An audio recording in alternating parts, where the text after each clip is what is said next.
साथियों नमस्कार। एक बार पुनः हम एपीएलसी चैनल के माध्यम से सीटेट की ईवीएस की क्लास जो प्राइमरी लेवल हेतु है उसके लिए हम आपके सामने उपस्थित हैं। अभी हमारा विटामिन्स में थोड़ा सा छूट गया था टॉपिक थोड़ा सा, तो उसे हम एक बार पुनः आपके सामने विटामिन्स लेकर उपस्थित हैं।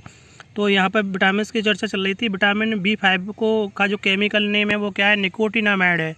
इससे बीमारी क्या होती है, त्वचा के ऊपर जो दाद होती है ना, वो किसकी कमी से होती है, विटामिन B5 की कमी से होती है। इसके स्रोत हैं मांस, मूंगफली, पत्ते वाली सब्जियां। विटामिन B6 जो होती है इसको बोलते हैं केमिकल नेम पायरिडॉक्सिन। इस बीमारी की कमी से क्या होता है, एनीमिया रोग होता है, खून की कमी होती है। और स्रोत इसके क्या हैं, मांस, कलेजी, दूध, अनाज। विटामिन B7 केमिकल नेम क्या है, बायोटीन। B7 का क्या है, बायोटीन। बीमारी क्या होती है, इससे बालों का गिरना।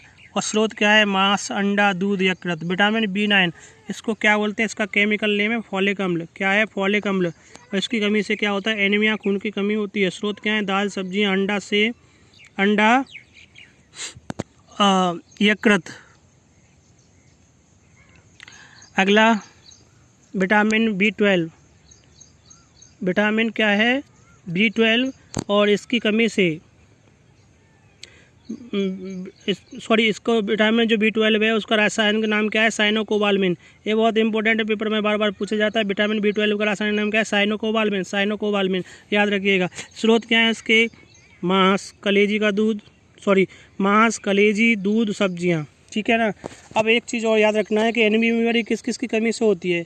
एनीमिया बीमारी जो है कई विटामिन B की कमी से होती है। कौन कौन सी विटामिन B है, वो B6 जिसको हम पायरोक्सिन कहते हैं, B9 फॉलिक अम्ल कहते हैं, B12 साइनोकोबाल्मिन कहते हैं, साइनोकोबाल्मिन। तो जो नोट हमने यहाँ पर स्पेशली दिया है कि जो एनीमिया की बीमारी है वो B6, B9 और B12 की कमी से होती है। तो अभी साथियों अब हमारा विटामिन्स का टॉपिक थोड़ा सा क्लियर हो गया है। तो अभी इस क्रम में हम आपको दूसरा टॉपिक पढ़ाते हैं, खनिज लवण।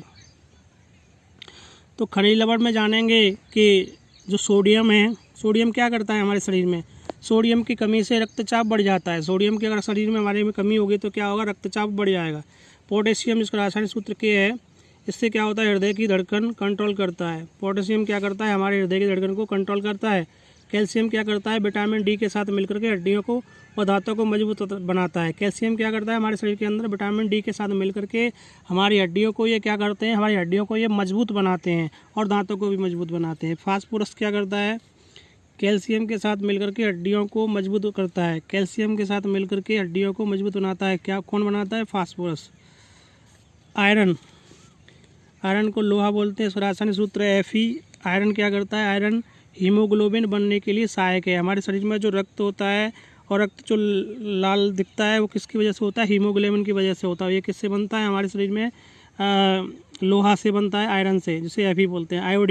आयोडीन क्या होता है, आयोडीन की कमी से घेंघा रोग हो जाता है।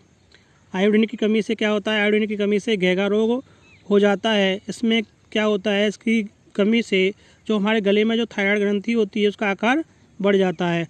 और इसका स्रोत क्या है, समुद्री मछली। समुद्री मछली से हमें क्या मिलता है, आयोडीन की प्राप्ति होती है।